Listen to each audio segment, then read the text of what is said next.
Well, we have George Galloway on with us for the next 40 minutes or so, 45 minutes or so. He is a British politician, writer, broadcaster, and Respect Party member of Parliament from Bradford West. And he is very well known for testifying before the U.S. Congress. He is very well known for exposing the Iraq War as a lie and a fraud before it happened. Then they, of course, murdered Dr. David Kelly to try to cover that up. He helped expose that. He's been pushing for Tony Blair and others to be held for war crimes, which they clearly have done by every yardstick. We've had members of the U.S. Senate look at it and say, clearly, it's a war crime. They fixed the intelligence. The White House memo, the Downing Street memos have all come out. We know. Prima facie, cookie, jar, hand in the cookie jar, red-handed, we have them. So I wanted to get him on about all the wars and funding al-Qaeda to attack Syria and Libya, and how Iraq is so much worse off, a decade after the, quote, liberation. Everything he warned of and was demonized. I mean, they tried to put him in jail for stuff. They tried to go after him. They absolutely hate him. And he's an amazing orator. I don't agree with everything he says, but I do agree with the fact that I believe he's a real guy who believes what he's saying and believes he's standing up for human liberty and dignity. So we've got him on about that and a whole host of other issues to discuss today. I want to get his take on the Russia situation, the new Cold War that's getting kicked off right now, and where he sees civilization going. So he joins us via video Skype if you're a TV viewer. Radio listeners can go to Infowars.com/show to see the free feed. George, thank you for coming on the show. It's a pleasure, Alex. Nice to talk to you again. Where would you like to start? There's so much to talk about. Well, I think the most immediate crisis is the one now in the Ukraine, the Crimea, with Russia, and the Cold War beginning to encroach upon our toes. My toes are feeling distinctly frosty with all the rhetoric, which takes us back to the 1970s, 1980s. And having had a period of honeymoon, Russia appears to be back as public enemy #1. And the hypocrisy that's being deployed would be laughable if it were not so serious. In Britain, for example, we have a government which in 1982 sailed 7,000 miles all the way to the South Atlantic to defend the rights of self-determination of 2,300 British settlers on what they call the Falkland Islands. They fought a devastating war in which many hundreds were killed, many more were maimed, and billions of pounds in treasure were burned in order to come to the aid of what we said were our compatriots, even though we planted them there in the first place. Equally, our government, if Spain were to have the temerity to just severely increase the traffic restrictions on traffic going from Spain to Gibraltar and vice versa, we'd be ready to go to war with Spain, because we say that the rock which is attached to Spain actually belongs to us.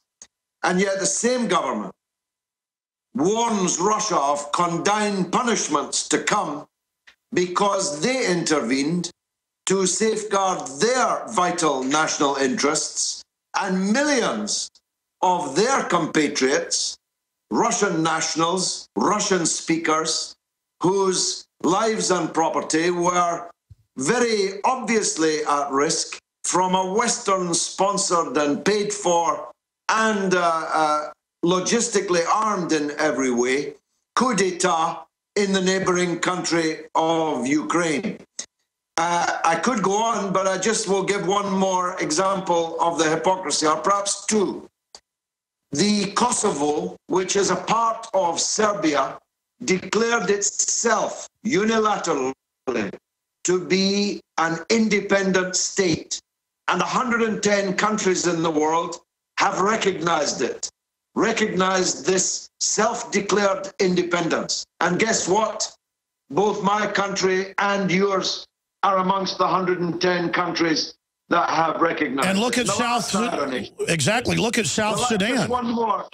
Permit me, yes, South Sudan, but permit me one more irony. John Kerry, with a solemn face, said that we can't have countries invading others, and seizing territory on trumped-up pretext.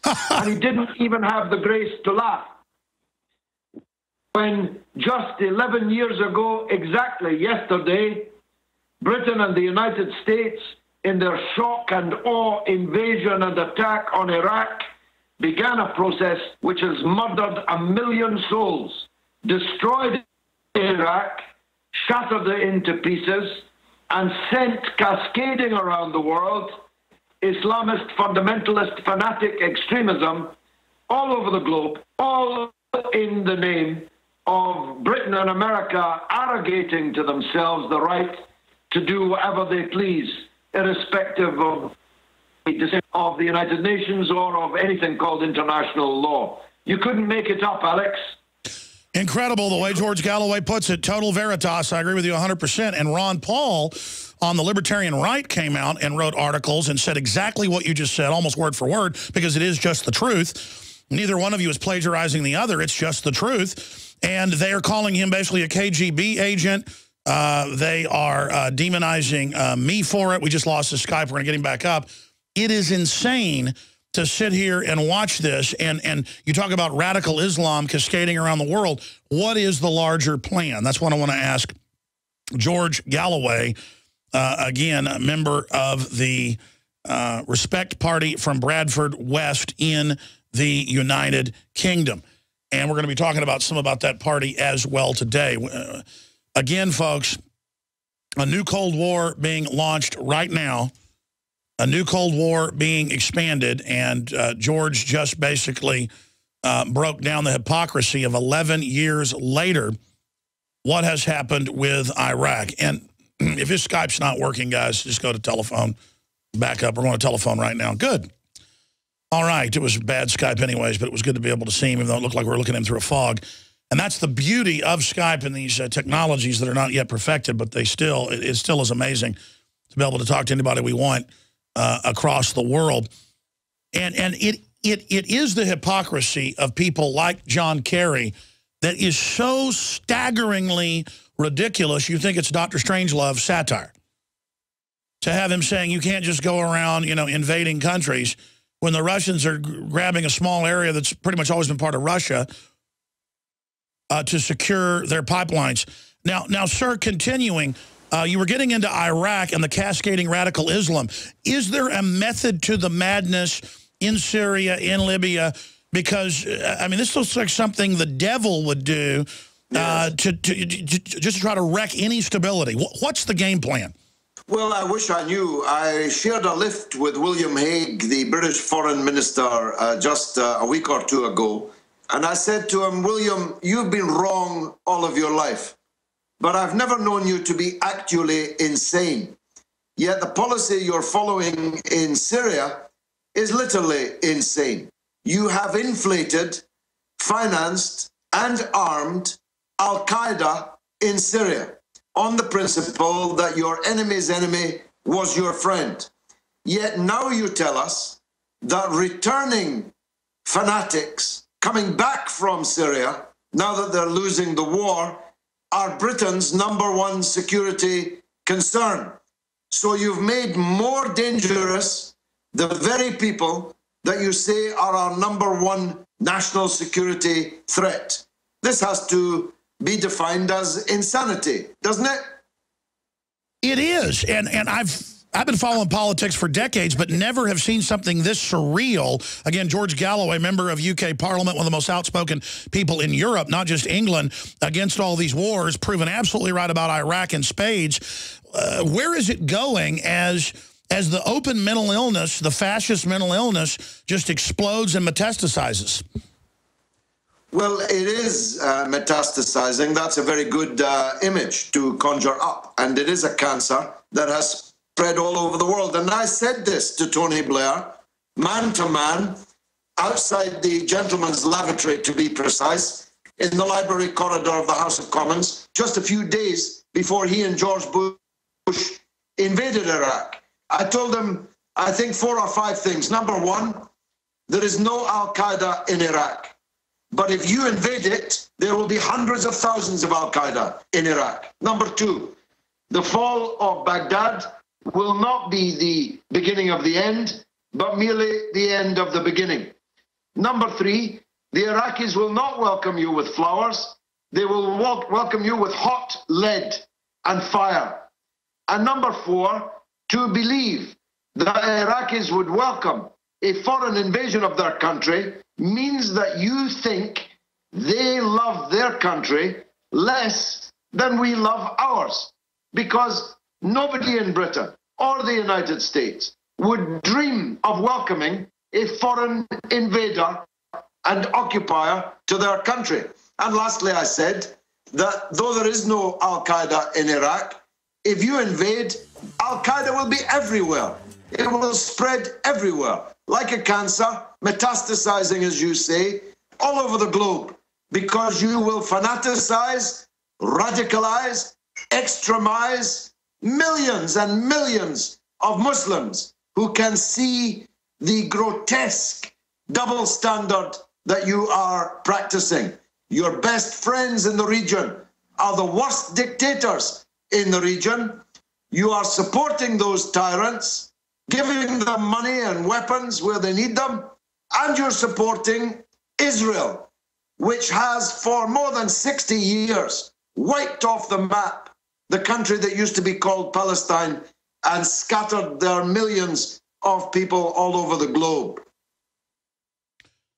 And any way you cut it, it's meant to radicalize Islam and in the final equation, destabilize the whole region. You've been really accurate predicting what would unfold. What do you predict will unfold now in Syria, in Libya, all over the place where the Al-Qaeda jihadis are running around?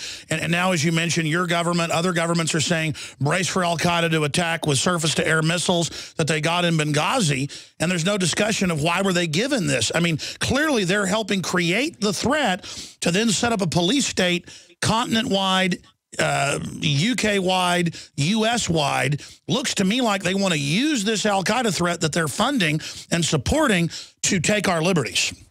Well, up to a point, but the point about the Frankenstein analogy that I keep making is that once you've made the monster, it quickly moves out of your control. And we found that in the 1980s in Afghanistan, when on the same immoral principle that my enemy's enemy is my friend, we supported the fathers of these current extremists in the so-called Mujahideen in Afghanistan. We gave them guns, we gave them money, which they later deployed against us, and most atrociously in the United States of America, but also in London, in Madrid, and elsewhere. So the point about Frankenstein is you've got to read it to the end, because you then realize that Dr. Frankenstein's monster turned on his creator. And whilst a bit of a threat of fanaticism or communism or Russia can be useful to the military-industrial complex, to the security state apparatuses who wish to bolster their budgets, give themselves more power and centrality in the state, only up to a point. Because once you've made this enemy more powerful, as we've done with the fanatics, then you are in very real and present danger from them. They have come up, though, against some serious reality. The Syrian people have rejected their jihad. They have stuck by their regime, even where they may hate their regime. And there are many good reasons to hate the Syrian regime. But the Syrian people will never agree to live under an Islamist code that owes more to bin Laden, owes more to Afghanistan than it ever could to a sophisticated, civilized, Levantine population where people mix, men and women, Christians and Muslims, where the minority religions are protected and cherished and so on. And that's the way the majority of people in Syria want it to continue. So they have stuck by their government. The state has not broken. The army has not broken. And they are winning success after success on the battlefield. But that, of course, means that these fanatics are now beginning to return from whence they came. And whence did they come? Your country, my country, other European countries, where now blooded and with the skills of 4 years of terrorist war, they'll be looking for targets in our own countries to attack. Well, sure. Libya is another example that you have raised a couple of times. They painted Gaddafi as a foolish, brutal, idiotic dictator, and he was.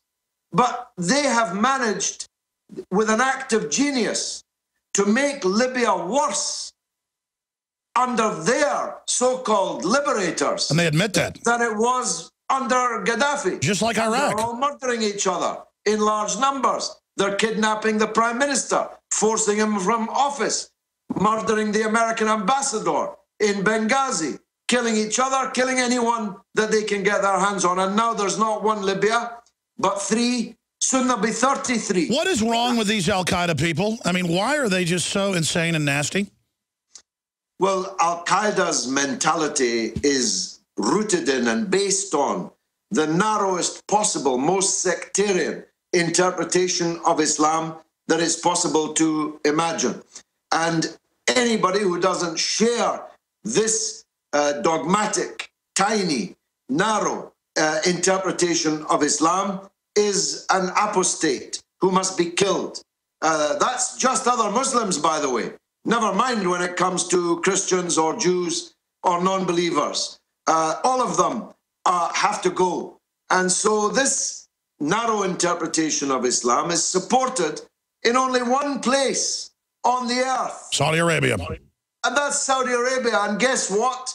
Saudi Arabia is your country and my country's best friend. Prince Charles was there just the other week, done up like an Arab sheikh with a sword in his hand, doing a sword dance.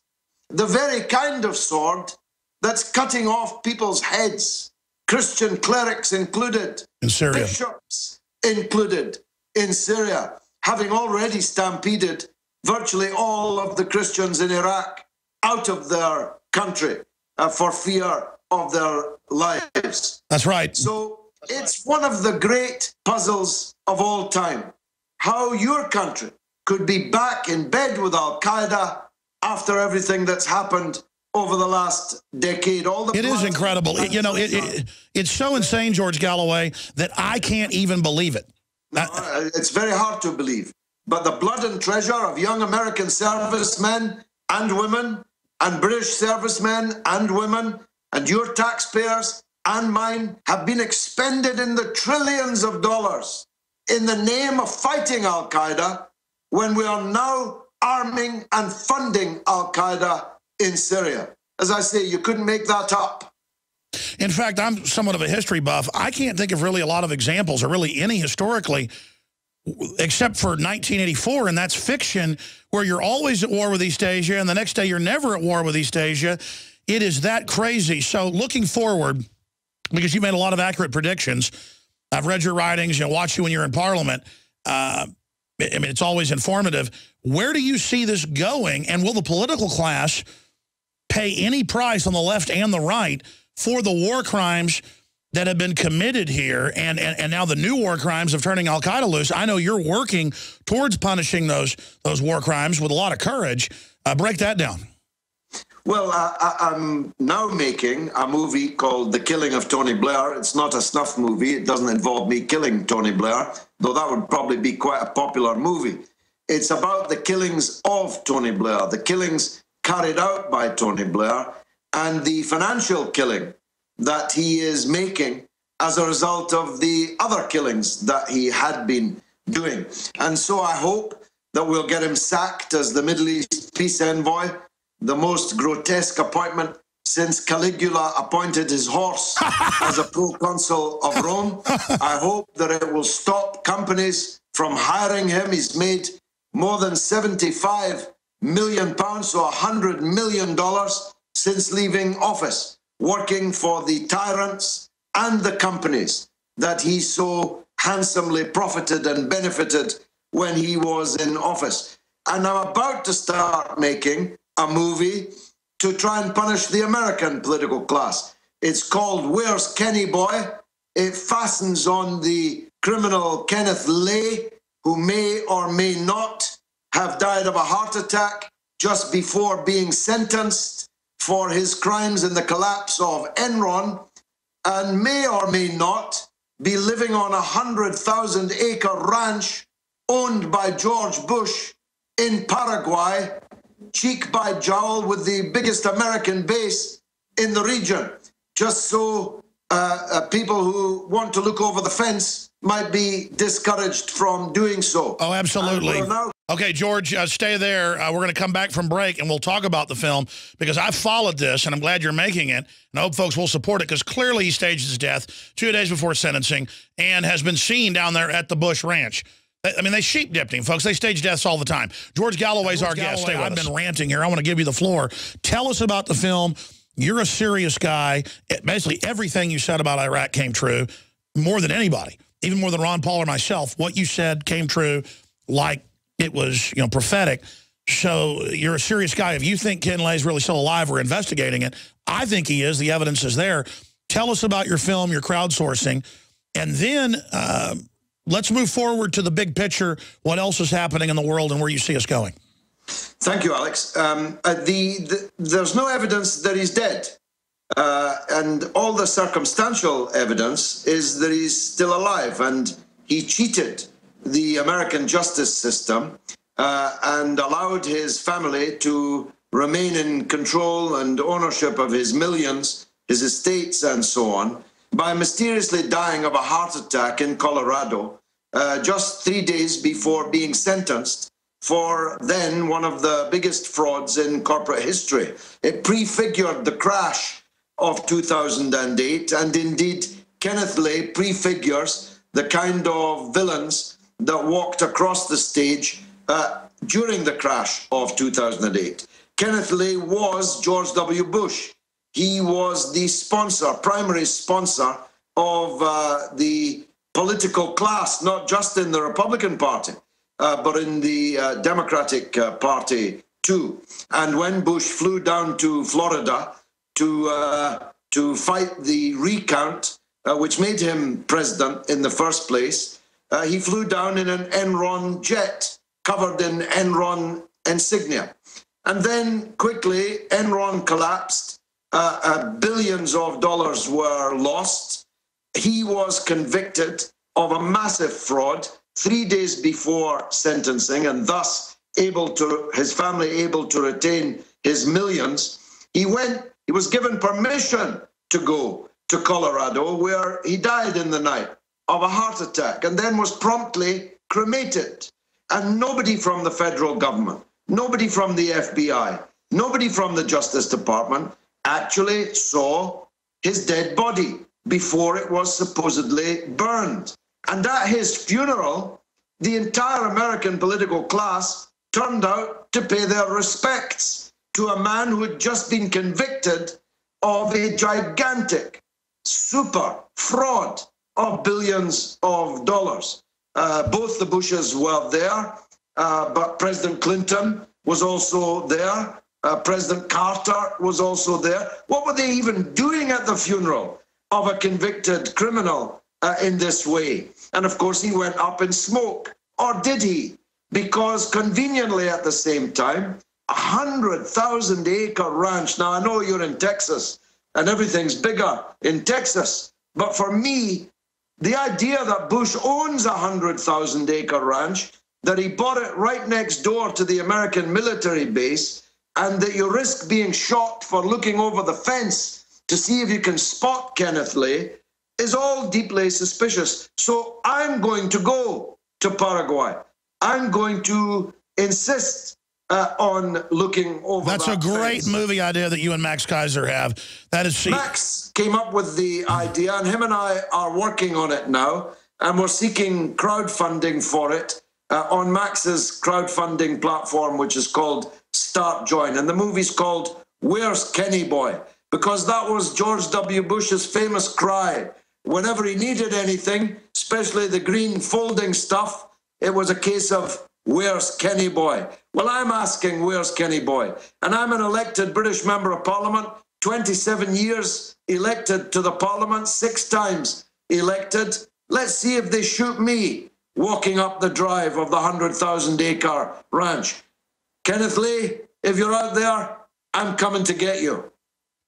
Well, when you look at everything you just said, it's all on record, and they routinely stage military personnel's death to give them new personalities. We've studied Enron. It was a giant multi-hundred-billion-dollar front that they were putting money in the Cayman Islands, the Bahamas, Switzerland. They would, on a single week, make $1 billion extra lying and claiming there was no electricity and triple and quadruple charging people. You know, power bills would go from $1,000 to $6,000 in a month in California and surrounding states. He was a master criminal. And the fact is that they were protecting him, and undoubtedly, it's been reported he keeps getting seen down there. He only uses that as a home base. And, and you going down there, because you've got the courage to do it, will become a sensational film regardless. They've got to be concerned. I hope so. And just to add to the masterful summary you just gave there of Lay's role in things and Enron's role in things, he took care to spread money around the political class to make sure that he would not have any difficulties on either side of the aisle, whoever was in control of the American political system. And that's the very corporate takeover of politics that on both sides of the Atlantic we've been suffering from so grievously in the last decades. Well, that's right, because when they take the money, they then also get basically corrupted into it. And that's right. He came up with the carbon tax plan with Al Gore. You can say what you want about climate change or this and that, but clearly paying the political class carbon money is what has basically tainted the whole thing. And Ken Lay came up with smart meters to gouge people. I mean, so many things that we now see today were the brainchild of Ken Lay. Why do you think if he had... Yeah. He was a very bad man, but we're not just going after him because he was a very bad man. It's because he exemplifies, personifies, literally personifies, this corrupt political corporate class that has ruined the lives of so many tens of millions on both sides of the Atlantic. And by telling his story, by going looking for him, we're also going looking for the corrupt politicians that he bought and paid for, and who undoubtedly protected him and may even have faked his death. Of course they did. Let's shift gears over into, if you're going to steal $1 million, why not steal $1 trillion? If you're going to lie a little and launch a whole war that kills 1 million people, according to Lancet, why not stage the death of one guy? Of course they did. The evidence was overwhelming. But let's get back into the other film you guys are crowdsourcing. And Kaiser better make these, because I know he's got the money to make them anyways. The point is people should support it, because I want to see these films, especially with you in them. What about Tony Blair? I mean, he clearly, with the Downing Street memo, the White House memo, well, you're the expert on it. I mean, we've got the evidence he's a war criminal. And if we can punish one of these criminals, even in the court of public opinion, it will stop them doing it next time. Well, Alex, in the court of public opinion, Tony Blair is already tried and convicted. He's like that character in the movie Ghostwriter. He spends most of his time out of Britain because he can't walk down any street in Britain. Every time he sits down in a restaurant, somebody tries to perform a citizen's arrest upon him, and his gauleiters and his lieutenants who suffer similar fates. And so in public opinion, this man is destroyed in Britain because it's seen that he lied us into a war in which 1 million people perished and which cascaded this extremism around the world that we've been talking about. But companies keep hiring him, banks in particular, but oil companies and other corporate interests, to a fantastic tune. It's never been known in British politics before for a former prime minister to do other than retire to a country estate, sedately advise us from time to time on international It's a delayed payoff.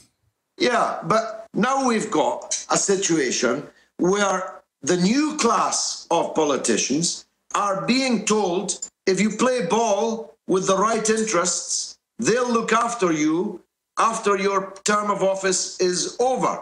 And that is just fatal for the political system. I agree. Because if you're legislating for banks and the military-industrial complex and other commercial interests, in their interests with a view to them hiring you when you're finished, how can the public expect good governance as a result? Sure, so how does it all end? How does it all end? Because it's clearly, the fruit is rotting now. They're getting away with everything. And historically, that causes megalomania. How does it end? I mean, you predicted how all the other stuff would go the last decade. Well, what's going to happen now? I think it'll end okay, Alex. And that's where maybe you and I would part company at this point in this sense.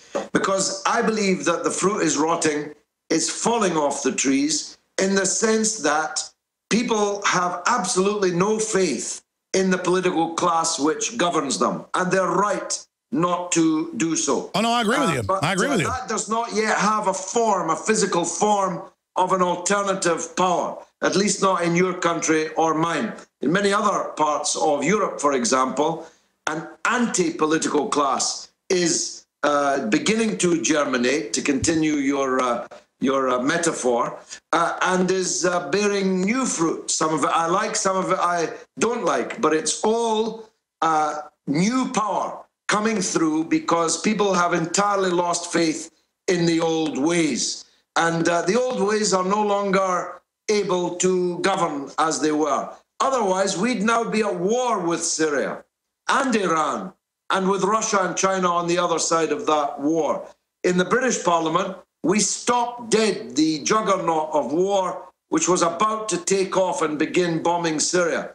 Because we did so, President Obama was not able to take off and do the heavy lifting, the majority of the bombing. We stopped the war on Syria. No, George, I agree with you. In it, and Iran would be a belligerent, and goodness knows where that would have all ended up. We stopped that because the political class is now terrified of the public.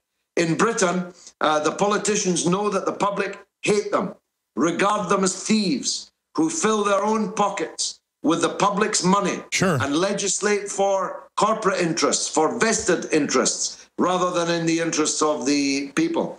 And sooner or later, that will find its expression in new political parties, new political personalities, or radical changes in the leadership and direction of the parties. Well, let me add this, George. When I was in the UK last year to cover and protest Bilderberg, almost all the police, you name it, were telling us, hey, we're on your side. We hate the people in there.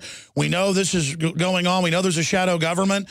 And it was across the political spectrum. People were really angry in England. They're north of London and Watford. They're in the UK. So, no, we don't disagree. There's a huge awakening.